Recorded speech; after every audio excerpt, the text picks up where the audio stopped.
देखना शुरू कर चुके हैं लाइव सिटीज को। मैंने अभिषेक है। पटना के बड़े बिजनेसमैन गोपाल खेमका की शुक्रवार देर रात हत्या कर दी गई थी और इस हत्याकांड को लेकर पटना पुलिस ने एक विशेष एसआईटी बनाई थी और रात भर कल छापेमारी चली और अभी भी कई जगहों पर छापेमारी चल रही है। ऐसे में पुलिस को बड़ी सफलता हाथ लगी है क्योंकि पुलिस ने कई लोगों को हिरासत में लिया है और पूरे मामले का जल्द खुलासा भी हो सकता है। अगले कई घंटों में पुलिस खुलासा भी कर सकती है। तो पटना पुलिस को बड़ी सफलता हाथ लगने की बात कही जा रही है।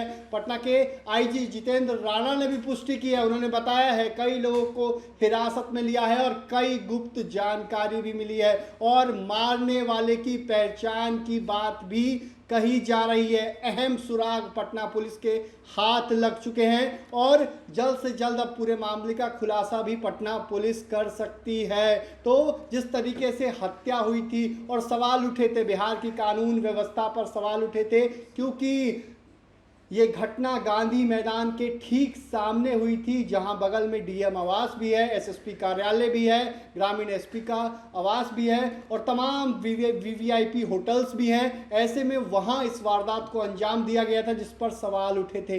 डिप्टी सीएम ने भी कहा था अपराधियों को छोड़ा नहीं जाएगा, अपराधी को चुन चुन कर पकड़ेंगे, बख्शे नहीं जाएंगे अपराधी। ऐसे में जितेंद्र राणा पटना के आईजी हैं, खुलासा कर रहे हैं, बता रहे हैं किस तरीके से कार्रवाई हुई है। पहले आप वो सुनिए। पुलिस की ओर से किस तरह की कार्रवाई की गई है, कितने लोगों को हिरासत में लिया गया? एसएसपी के नेतृत्व में एसआईटी द्वारा कल रात भर एसटीएफ के साथ मिलकर पटना और आसपास के क्षेत्रों में बहुत जगह छापेमारी की गई है, जिसमें जो कुछ संभावित अभियुक्त या जो ऐसे लोग जो उसके बारे में जानकारी दे सकते हैं उनको वर्तमान में हिरासत में लेकर पूछताछ की जा रही है। और अभी इस कांड के संबंध में और व्यापक जो जानकारियां और जो कुछ अन्य व्यक्ति हैं उनसे पूछताछ भी की जानी शेष है, जिसके पश्चात में पूर्ण रूप से क्लियर हो पाएगा। और इस समय काफ़ी सारी गुप्त जानकारियां हमारे पास में हैं जो अनुसंधान में आगे जिनके ऊपर में काम किया जा रहा है और जल्द से जल्द जो अभियुक्त जो हैं उनके बारे में पता लगा के उनकी गिरफ्तारी की जाएगी। जेल से भी साथ जुड़े हुए हैं जो इस प्रकार की कुछ जानकारियां निश्चित रूप से जेल से भी प्राप्त होती हैं। उसमें हम लोगों ने भी कल जेल में छापेमारी की, जो औचक छापेमारी कमिश्नर साहब के साथ में मिलकर की गई थी। उसमें एक रूटीन छापेमारी भी थी, उसके साथ में कुछ जो जेल में बंद अभियुक्त हैं उनसे भी कुछ पूछताछ इत्यादि की गई हैं, जिनसे कुछ महत्वपूर्ण जानकारियाँ मिली हैं। बहुत सारी लीड्स हैं और अलग अलग पहलू जो भी हैं उन सबके ऊपर में गहन अनुसंधान किया जा रहा है और निश्चित रूप से एसआईटी जो है वो जल्द से जल्द इस कांड का खुलासा करेगी। लगभग कितने लोग हिरासत में लिए?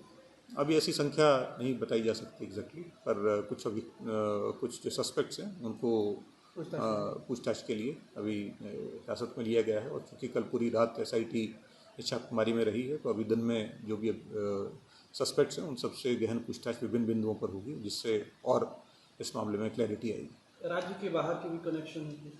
अभी इस तरीके की जो बातें जो हैं अनुसंधान से संबंधित हैं वो जैसे जैसे होगा उसके शेयर किया। सर, कल बेऊर जेल में जो छापेमारी हुई उसमें क्या कुछ बरामद हुआ और वहाँ कार्रवाई करते हुए 3 कक्षपालों को जो है निलंबित भी किया गया? वहाँ से जो 3 मोबाइल फ़ोन प्राप्त हुए थे उसके अतिरिक्त कुछ और प्रतिबंधित वस्तुएं प्राप्त हुई थी और जो कमिश्नर साहब के निर्देशानुसार वहाँ पे जो कार्रवाई की जाए।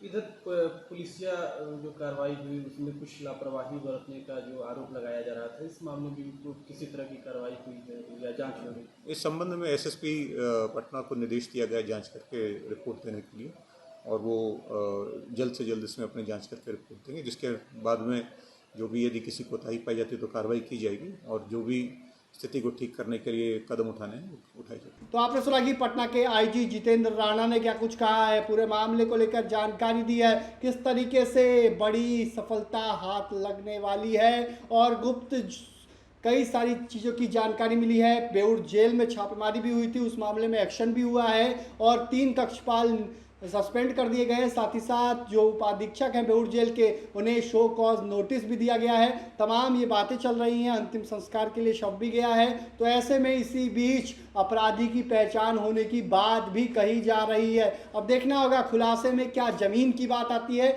या कोई दूसरा एंगल आता है। तो भाई लाइव सिटीज़ के साथ हमारे यूट्यूब चैनल को सब्सक्राइब करिए, फेसबुक को लाइक करिए। धन्यवाद।